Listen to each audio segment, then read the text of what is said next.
اسلام کی تاریخ انتہائی دردناک ہے۔ حضرت مولا کائنات رضی اللہ تعالی عنہ کو ابن ملجم نامی بدبخت نے جو ہے وہ تلوار کا وار کر کے جو زہر میں بجھی ہوئی تھی شہید کیا ہے۔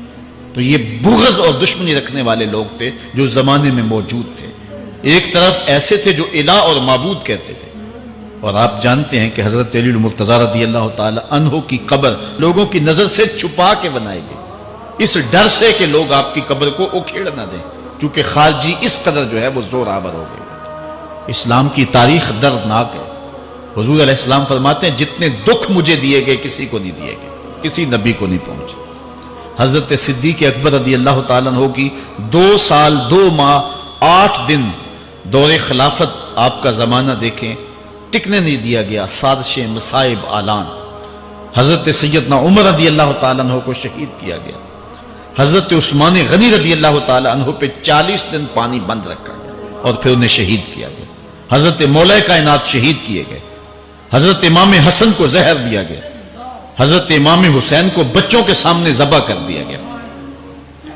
حضرت امام اعظم ابو حنیفہ کی وفات جیل میں ہوئی ہے۔ امام احمد بن حنبل کے بدن پہ اتنے کوڑوں کے نشان تھے کہ جب قمیض اٹھاتے تھے تو ہر جگہ کوڑوں کے نشان ہی نظر آتے۔ امام مالک کو مدینے کی گلیوں میں گدھے کے اوپر بٹھا کے کالا منہ کر کے وقت کے حاکم نے پھرایا۔ حضرت مجدد الفسانی علیہ رحمہ کو گوالیار کے قلعے میں جو ہے وہ قید کیا گیا۔ علامہ فضل حق خیر آبادی کو جزیرہ انڈمان کالے پانیوں کی سزا دی گئی۔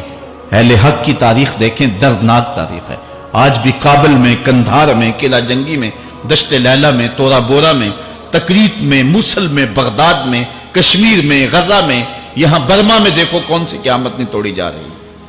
ہمارے ساتھ ماضی دیکھیں تو ہمیں بغداد کی وہ دردناک کہانی سامنے آتی ہے جب انسانی کھوپڑیوں کا مینار تعمیر کیا جا رہا ہے اور منگول سردار نے اپنی فوج کو حکم دیا تھا کہ جو کسی مسلمان کا سر نہیں لائے گا اس کا سر کاٹ کے اس مینار پہ لگائیں گے۔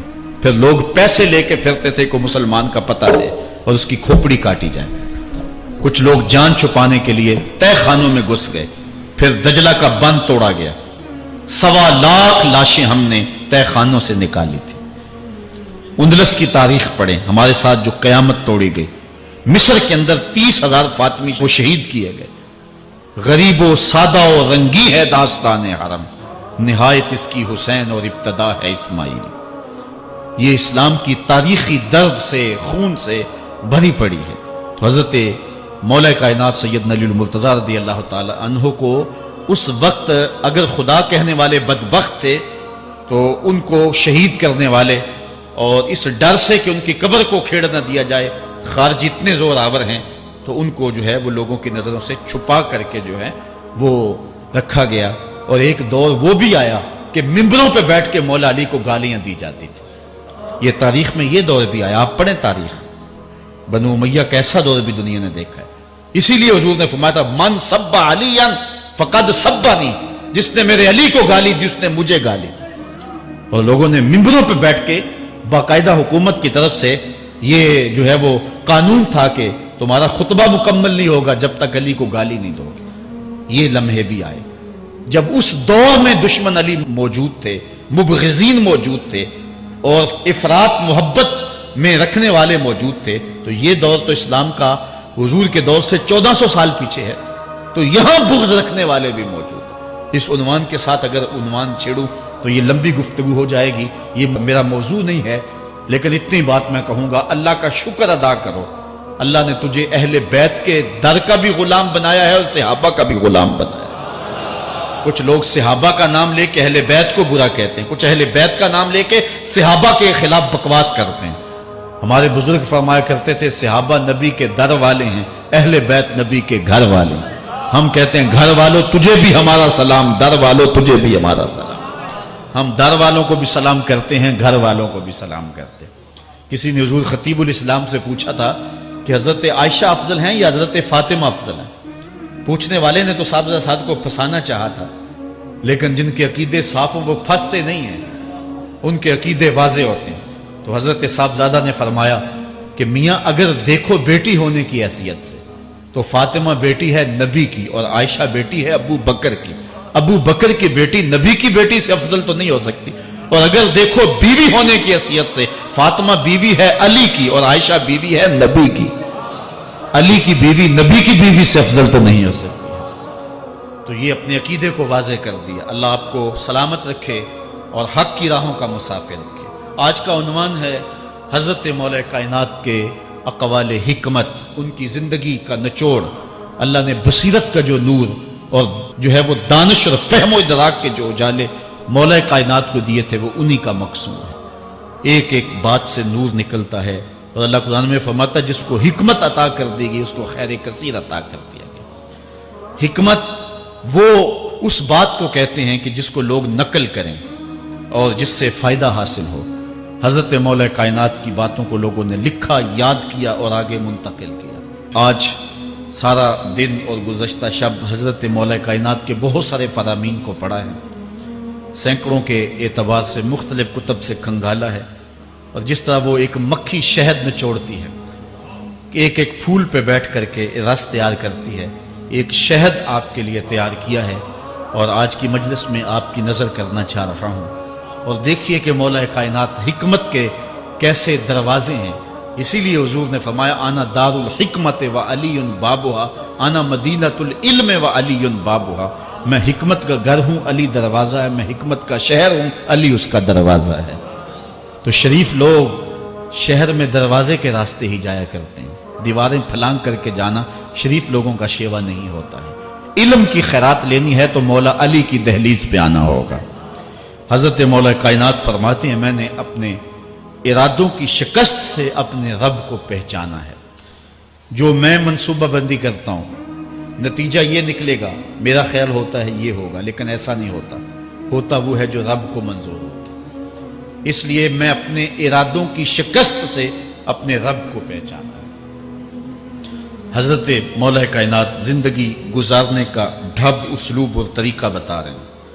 سنو، فرماتے ہیں خالط الناس مخالطتاً ان متم معہا بقو وان عشتم ہنو الیکم.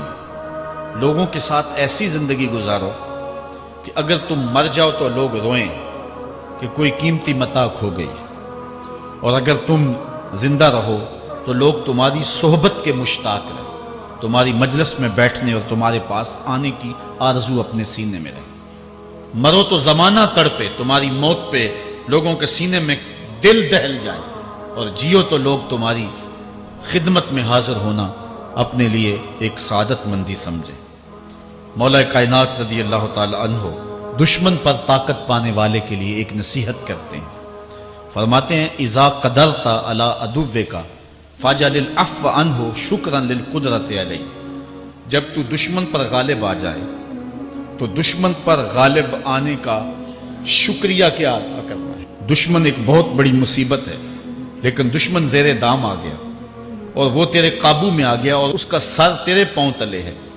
اب اللہ کا شکر اس حال میں کہ مالک تو نے دشمن پر مجھے غلبہ دیا، طاقت دی، تو شکر کیا ہے؟ حضرت مولا کائنات فرماتے ہیں دشمن پر غالب آنے کا شکریہ یہ ہے کہ دشمن کو معاف کر دو. یہ بڑے لوگوں کا شیوا ہوتا ہے. جب دشمن قابو آ جائے تو پھر اس سے درگزر کرنا، یہ اللہ تعالیٰ کا شکر ادا کرنا ہے. یہ اللہ تعالیٰ جل شانہ کی اس کرم نوازی کا شکریہ ادا کرنا ہے. زہد کیا ہے؟ حضرت مولا کائنات رضی اللہ تعالی عنہ کا ایک 4 لفظی فرمان سنیے اور زہد کی تعریف کتنی خوبصورتی کے ساتھ کی. فرمانے لگے افضل الزہد اخفاء الزہد. بہترین زہد یہ ہے کہ زہد کو پوشیدہ رکھا جائے. بہترین زہد یہ ہے کہ زہد کو پوشیدہ رکھا جائے. ہم تو اپنی عبادتوں، اپنی نیکیوں، اپنی سماجی خدمات کے اشتہار چھپواتے ہیں نا. وہ کسی زمانے میں ہم سنتے تھے نیکی کر دریا میں ڈال، اور اب کہتے ہیں نیکی کر اخبار میں ڈال. یہاں زہد، ترک دنیا، اللہ تعالیٰ کی عبادت کا جو ذوق بندے کو نصیب ہوتا ہے، وہ بہترین اور افضل زہد کیا ہے؟ کہا زہد کو پوشیدہ رکھنا یہ افضل زہد ہے. حضرت مولا کائنات کا ایک اور فرمان سنیے اشرف الغنا ترک المنا. بہترین دولت مندی کیا ہے؟ جس کے پاس مربے زیادہ ہیں، جس کے پلازے زیادہ ہیں، جس کا بینک بیلنس زیادہ ہے، جس کے پاس جو ہے وہ بہت ساری دولتیں ہیں، سونا اور چاندی کے انبار ہیں، کون سب سے زیادہ دولت مند ہے؟ افضل دولت مندی کیا ہے؟ تو حضرت مولا کائنات فرماتے ہیں کہ افضل دولت مندی یہ ہے کہ آرزویں ترک کر دی جائیں، ورنہ کھرب پتی بھی بندہ ہوگا تو اس کو چین نہیں آئے گا، قرار نہیں آئے گا، حل من مزید اس کی طبع میں ہوگا۔ چونکہ آنکھیں نہیں رجتی، پیٹ بھر جاتا ہے، آنکھیں نہیں بھرتی۔ کوزائے چشم حریصاں پر نشد، تا صدف کانے نشد پر در نشد۔ اس لیے حضرت مولا کائنات فرماتے ہیں بہترین غنا اور دولت مندی کیا ہے کہ بندے کی آرزویں ختم ہو جائیں۔ اقبال کہتا ہے تیری دعا ہے کہ ہو میری آرزو پوری، تیری دعا ہے کہ ہو میری آرزو پوری، میری دعا ہے کہ تیری آرزو بدل جائے، میری دعا ہے کہ تیری آرزو بدل جائے۔ تو یہ بہترین غنا ہے کہ بندے کی آرزویں مختصر ہو جائے، ورنہ انسان جس حالت میں بھی ہو وہاں مطمئن نہیں ہوتا۔ کروڑ پتی ارب پتی کو دیکھتا ہے، ارب پتی کھرب پتی کو دیکھتا ہے، کھرب پتی اپنے سے آگے دیکھتا ہے۔ اس لیے جب آرزویں مختصر ہوں گی تو بندہ جس حالت پہ بھی ہوگا راضی ہوگا، اور بندہ اپنی حالت پہ راضی ہو جائے تو یہ اللہ کی رضا کا سبب ہے۔ حضرت مولا کائنات کا ہی ایک قول ہے جو اللہ کے عطا کردہ تھوڑے رزق پہ راضی ہو گیا، اللہ تعالیٰ قیامت کے دن اس کے تھوڑے عملوں پہ راضی ہو جائے۔ یہ اللہ کی کرم نوازیوں کے رنگ ہے۔ حضرت مولا کائنات کی ایک اور حکمت آمیز بات سنیں، فرما رہے ہیں سیئات تسوءک خیر عند اللہ من حسنۃ توجبک، وہ برائی جو تجھ کو پریشان کر دے، دکھی کر دے، اذیت میں مبتلا کر دے، وہ گناہ جو تیرے ضمیر پہ بوجھ بن جائے، تو اپنے آپ کو حقیر سمجھنے لگ جائے، چھوٹا سمجھنے لگ جائے، گناہگار سمجھنے لگ جائے، جس برائی سے تجھے دکھ پہنچے وہ اس نیکی سے بہت اچھا ہے وہ تیرا برائی کرنا جو تجھے تکبر میں مبتلا کر دے۔ جس نیکی سے تو متکبر ہو جائے، انسان کو انسان نہ سمجھے، مخلوق کو کیڑے مکوڑے سمجھے، اپنے سجدوں پہ ناز کرے، ان سجدوں سے وہ برائی بہتر ہے جو تیرے اندر عجز پیدا کر دے، تیرے اندر نرمی پیدا کر دے، تیرے اندر جو ہے وہ ایک رقت پیدا کر دے، وہ برائی جو ہے وہ اس نیکی سے بہتر ہے۔ حضرت مولا کائنات کا ایک اور فرمان دیکھیے، لا غنا کل عقل ولا فقر کل جہل ولا میراث کل ادب ولا ظہیر کل مشاورہ۔ کتنی خوبصورت باتیں ارشاد فرمائیں۔ فرمایا عقل جیسی دولت کوئی نہیں، عقل جیسی دولت کوئی نہیں ہے، اور جہالت جیسی غربت کوئی نہیں ہے۔ جو شخص جاہل ہے وہ کروڑوں میں بھی کھیلتا ہے تو وہ غریب ہے۔ اللہ نے عقل کا چراغ دیا ہے تو اس کے پاس دولت نہیں بھی ہے تو عقل بہت بڑی دولت ہے۔ تیسری بات، ولا میراث کل ادب، اور ادب جیسی وراثت کوئی نہیں۔ ایک بندے کو ادب کی دولت مل گئی تو اس کو سب کچھ مل گیا۔ آج جس دور میں ہم جی رہے ہیں اس دور میں ہم سے ادب چھینا جا رہا ہے، بڑی باریک سازشیں ہو رہی ہیں، آنکھوں سے حیا نکالا جا رہا ہے، بوڑھوں کا، بزرگوں کا۔ یہ ماہ رمضان کا کتنا حیا ہوا کرتا تھا، اگر کوئی بدقسمتی سے روزہ نہیں رکھتا تھا تو وہ سامنے کبھی کھاتا ہی نہیں تھا، اسے رمضان کا حیا مارتا تھا۔ لیکن آج لوگ کھلے بندوں نہیں کھا رہے، حیا ہی اڑ گیا آنکھوں سے۔ اس طرح اہل بیت کا حیا آنکھوں سے نکل گیا، اصحاب رسول کا حیا آنکھوں سے نکل گیا، نبی کا حیا لوگوں کی آنکھوں میں نہیں رہا۔ بے ادبی کو فروغ ہے، اور نبی کے بارے میں ایسی ڈٹائی سے بات کرتے ہیں جس طرح عام آدمی ہو گئے۔ یہ بے حیائی کا اور بے ادبی کا دور ہے، جبکہ ادب ایک بہترین وراثت ہے۔ اگر آپ مجھے پوچھیں کہ دین کیا ہے، ایک تو ہے کہ 3 گھنٹے کا واز کیا جائے کہ دین یہ ہے، اور ایک ہے کہ 2 لفظوں کے اندر بتایا جائے دین کیا ہے۔ تو اگر 2 لفظوں میں بتانا چاہوں تو اقبال کا لہجہ ادار لینا پڑے گا۔ اقبال کہتا ہے دین سراپا سوختن اندر طلب، انتہائش عشق آغازش ادب۔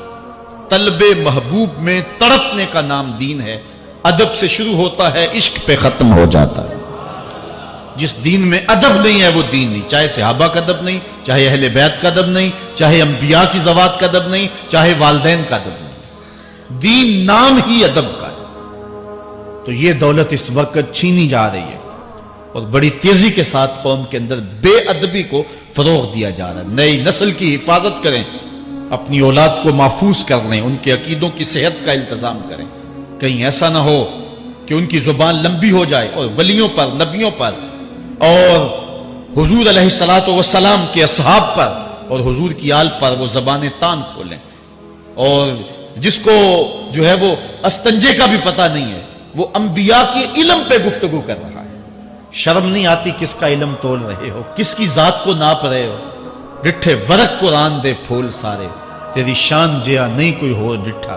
تیری شان دا کرے مقابلہ جیڑا ان عاشقاں اصلی چور ڈٹھا. کوئی نور آکھے کوئی بشر آکھے، پیندا رات دینے اے ہو شور ڈٹھا. اللہ والیاں گل مکا دیتی تساں ہور ڈٹھا اساں ہور ڈٹھا. تم نے پتہ نہیں کس کو دیکھا ہے جو سکی بیٹی کو بھی نہیں بخشوا سکتا. گلا پھاڑ پھاڑ کے کہا جاتا ہے نبی سکی بیٹی کو نہیں بخشوا سکتا. اور میاں تم بخشوانے کی بات کرتے ہو، نبی تو کہہ رہا ہے فاطمہ تو جنتی عورتوں کی سردار. وہ تو جنتیں بانٹ رہے ہیں، وہ تو جنتیں وراثت میں دے رہے ہیں. تو ادب پہلا کرینہ ہے محبت کے کرینوں میں. اس لیے کہا کہ ادب جیسی میراث کوئی نہیں. ولا ظہیرہ کل مشاورہ، اور مشورے جیسا مددگار کوئی نہیں. آپ کے پاس بڑے اسلحے ہیں، بڑی تلواریں ہیں، بڑے تعلقات ہیں لوگوں کے ساتھ، لیکن اچھا مشورہ یہ سب سے اچھا مددگار ہے آپ کا. حضرت مولا کائنات کا ایک اور قول سنیے، نفس المرء خطاہ الی اجلہ. آپ فرماتے ہیں کہ آدمی کی یہ جو سانسیں نکل رہی ہیں یہ موت کی طرف اٹھتے ہوئے قدم ہے. دوسری سانس تب آتی ہے جب پہلی ختم ہو جاتی. تو پہلی سانس کی موت، دوسری سانس کی زندگی. وہ کیا کسی نے کہا زندگی نام ہے مر مر کے جیے جانے کا. یہ ایک بار ہم ایک سانس کو کاٹتے ہیں تو دوسری سانس آتی ہے. جب تک پہلی سانس موجود ہے دوسری نہیں آئے گی. تو حضرت مولا کائنات فرماتے ہیں یہ موت کی طرف اٹھتے ہوئے قدم ہے. آپ رکے ہوں اشارے پہ تو ہمارے یہ پنڈی بائی پاس پہ جو اشارے لگے ہیں یہ 125 سے بھی چلتے ہیں. 125 سے پیچھے آ رہے ہیں، 20 سے 25 سے 50 سے 100 سے 125 سے پیچھے آ رہے ہیں. حضرت مولا کائنات فرماتے ہیں جو چیز شمار کی جاتی ہو وہ بالآخر ختم ہو جاتی. تو گنتی جب الٹی چلتی ہے تو بہت جلد کام زیرو پہ آ جاتا ہے، اور زیرو پہ پہنچنا ہی موت ہے. تو زندگی کی یہ سانسیں یہ الٹی چل رہی ہیں، اور میں اور آپ لمحہ لمحہ موت کے قریب ہو رہے ہیں. ہم جو ہے وہ اپنی زندگی کی سالگرہ منا رہے ہیں. ہم کہتے ہیں کہ ہم اتنے بڑے ہو گئے. میاں بڑے نہیں ہوئے، چھوٹے ہو گئے. موت بالکل قریب آ گئی. اللہ اکبر. حضرت مولا کائنات معیشت کے اصول بھی بیان کر رہے ہیں. ما اعلی من اقتصد، جو میانہ روی سے چلتا ہے کبھی بھی کنگال نہیں ہوتا. اب ہر شخص کی آرزو ہے کہ میری دولت بڑھ جائے، میرے پاس پیسے کافی ہوں، میں آسودہ زندگی گزاروں. اس کا طریقہ کیا ہے؟ جھوٹی قسمیں، چالاکی، 2 نمبر مال بیچنا، ٹیکس چوری کرنا، بجلی چوری کرنا، گیس چوری کرنا. کیا طریقہ ہے پیسے بچانے کا؟ مولا کائنات سے پوچھیں، مولا علی سے پوچھیں. مولا علی فرماتے ہیں استنزل الرزق بالصدقہ، صدقہ دیتے جاؤ رزق بڑھتا چلا جائے گا. جو کماتے جاؤ اس میں کچھ حصہ رکھ لو اللہ کی راہ میں، صدقہ دیتے جاؤ گے تمہارا رزق بڑھتا چلا جائے گا. اچھا حضرت مولا کائنات کا ایک اور قول دیکھیے اور اس کا حسن دیکھیے. من ظن بک خیرا فصدق ظنہ، جو تیرے بارے میں اچھا گمان کرے تو اس کے گمان کو سچائی کر دے. تو وہ نہیں ہے جو کوئی تیرے بارے میں گمان کر رہا ہے. لوگ تجھے اچھا سمجھتے تو اچھا نہیں ہے، تو تو اچھا بن جا تاکہ لوگوں کا گمان ٹھیک ہو جائے. اعلیٰ حضرت عظیم البرکت امام احمد رضا خان فاضل بریلوی علیہ رحمہ، آپ کے بارے میں لوگوں کا گمان تھا کہ حافظ قرآن ہے. آپ حافظ نہیں تھے، تو آپ کے بارے میں یہ گمان پیدا ہو گیا کہ یہ حافظ ہے. تو رمضان کا موسم آیا تو کسی نے کہا حضرت اس مرتبہ آپ ہی سنا دیں. تو اعلیٰ حضرت نے سوچا یہ میرے بارے میں اچھا گمان کرتے ہیں، چلو حافظ بانے جاتے ہیں. اعلیٰ حضرت نے قرآن 1 مہینے میں حفظ کیا. دن کو پڑھتے تھے، شام کو سنا دیتے تھے کہ جو لوگوں کا گمان ہے میں اس کے مطابق ہی ہو جاؤں. اچھا گمان کی کہانی سنیے. صحیح حدیث میں آتا ہے اور حدیث قدسی ہے، رب کہتا ہے میرا بندہ میرے بارے جو گمان کرتا ہے میں ایسے ہی ملوں گا. اس لیے اپنے رب کے بارے میں اچھا گمان کرنا چاہیے کہ ہمارا رب ہمیں معاف کر دے گا اور ہمارے گناہوں سے درگزر فرمائے گا۔ حضرت مولا کائنات کا ایک اور حکمت آمیز جملہ سماعت کیجئے، من عظم صغار المصائب ابتلاہ اللہ بکبارہا۔ چھوٹی سی مصیبت آ جائے جو بندہ واویلا شروع کر دے، مصیبت آ گئی، چھوٹی سی بیماری آئے تو شور کرے، چھوٹی سی مصیبت آئے تو شور کرے، اللہ اس کو پھر بڑی مصیبت میں مبتلا کر دیتا۔ جہاں ضرورت نہیں ہے وہاں اظہار کی کیا ضرورت؟ بیماری ہے تو ڈاکٹر کو بتاؤ، بندے کو بتانے کا کیا فائدہ؟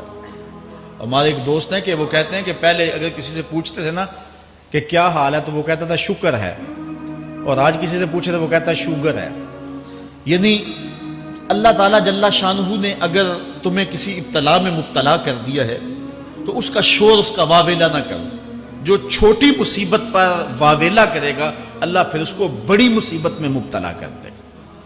حضرت مولا کائنات کا ایک اور حکمت آمیز جملہ سماعت کیجئے، آپ فرماتے ہیں زندگی گزارنے کا گر اور طریقہ، فرماتے ہیں عظم الخالق عندک یصغر المخلوق فی عینک۔ اگر تیری نظر میں خالق بڑا ہوگا تو پھر مخلوق چھوٹی ہو جائے گی۔ اگر اللہ کی عظمت کا تجھے لحاظ ہے کہ وہ بہت عظیم ہے تو پھر مخلوق کی پرواہ نہیں ہوگی۔ حضرت مولا کائنات رضی اللہ تعالیٰ عنہ فرماتے ہیں کہ ایک باندی کے ہاتھ کے اندر خنزیر کی انتڑیاں ہوں، میں دنیا کو اتنی نظر سے بھی نہیں دیکھتا۔ تو یہ انسان اللہ کی عظمتوں کا اور اللہ کی شانوں کا جب لحاظ اسے ہوتا ہے تو پھر دنیا اس کی نظر میں جو ہے وہ کوئی قدر و قیمت نہیں رکھتی۔ ایک روایت میں آتا ہے جس کو اللہ نے قرآن دیا اور اس نے دنیا داروں کو دیکھا رشک کی نظر سے کہ ان کو دولت دی گئی، ان کو فلاں دیا گیا، میں تو بہت پیچھے رہ گیا۔ قد حقر ما آتاہ اللہ، اس نے اللہ کی عطا کو حقیر جانا۔ اور میاں انہیں دولت دی گئی ہے، رب نے تجھے اپنا قرآن عطا کیا، تو پھر جو ہے وہ تو حقیر تو نہیں ہے، تجھے تو اعلیٰ چیز عطا کر دی گئی ہے۔ تو جس نے اللہ کی عظمت اور خالق کی عظمت کا اقرار کیا پھر مخلوق اس کی نظر میں کوئی حیثیت نہیں رکھتی ہے۔ کن فی الفتنۃ کابن اللبون لا زہر فیرکب ولا درع فیحلب۔ جب فتنے دنیا پہ پھیل جائیں تو مولا کائنات نصیحت کرتے ہیں پھر زندگی کیسے گزارنا۔ یہ دور بھی فتنوں کا دور ہے۔ حضرت مولا کائنات فرماتے ہیں جب فتنے معاشرے میں پھیل جائیں تو پھر اونٹ کے 2 سالہ بچے کی طرح ہو جا کہ اگر لوگ اس پہ سواری کرنا چاہیں تو وہ سواری کے قابل نہ ہو، اور لوگ اگر اس کا دودھ دونا چاہیں تو وہ دودھ نہ دے، یعنی وہ فتنے کو کسی طرح سے بھی تقویت نہ دے، اس طرح کا ہو جا جس طرح اونٹنی کا 2 سال کا بچہ ہوتا ہے۔ حضرت مولا کائنات فرماتے ہیں من حاسب نفسہ رابحہ ومن غفل عنہا خاسرہ ومن خاف آمنہ ومن اعتبر ابصر ومن ابصر فاہمہ ومن فاہم عالم۔ فرماتے ہیں کہ جس نے اپنے نفس کا محاسبہ کیا اس نے نجات پا لی، اور جو اپنے نفس کے محاسبے سے غافل رہ گیا اس نے خسارے کا سودا کیا۔ جو اللہ سے ڈرا وہ امن پا گیا، اور جس نے زندگی سے عبرت حاصل کی اس کی آنکھوں میں روشنی آ گئی، بصیرت کا اسے نور مل گیا، اور جسے بصیرت کا نور مل گیا وہ فہم و فراست کی دولت سے مالا مال ہو گیا۔ ومن فہم عالمہ، اور جس کو فہم مل گیا وہی شخص عالم بن گیا۔ مختلف سیغے یاد کرنے سے عالم نہیں بنتا، فہم و فراست کا نور اگر مل جائے تو یہ ہے علم کا جمال، آخرت کی فکر رکھنے والا عالم ہے۔ بلکہ مولا کائنات فرماتے ہیں العلم علمان مطبوع و مسموع، علم 2 علم ہے، ایک وہ ہے جو من میں راسخ ہو اور ایک وہ ہے جو کانوں تک رہتا۔ فرماتے ہیں ولا ينفع المسموع اذا لم يكن المتبوع، جو سنا ہوا علم نفع نہیں دیتا جب تک وہ من میں اتر نہ جائے اور باطن کے اندر روشنی نہ کر دے۔ حضرت مولا کائنات کی ایک اور نصیحت ذرا غور سے سنیے، فرمایا تمہارے سامنے نیکوکار اور بدکار برابر نہ ہو، کہ نیک بھی جو ہے وہ اسی انداز میں ہو اور برا بھی اس کا سلوک بھی تمہارا ایک جیسا ہی ہو۔ ایسا کرنے سے نیکوں کی ہمت پست ہو جائے گی اور خطاکار اور بھی شوخ ہو جائیں گے۔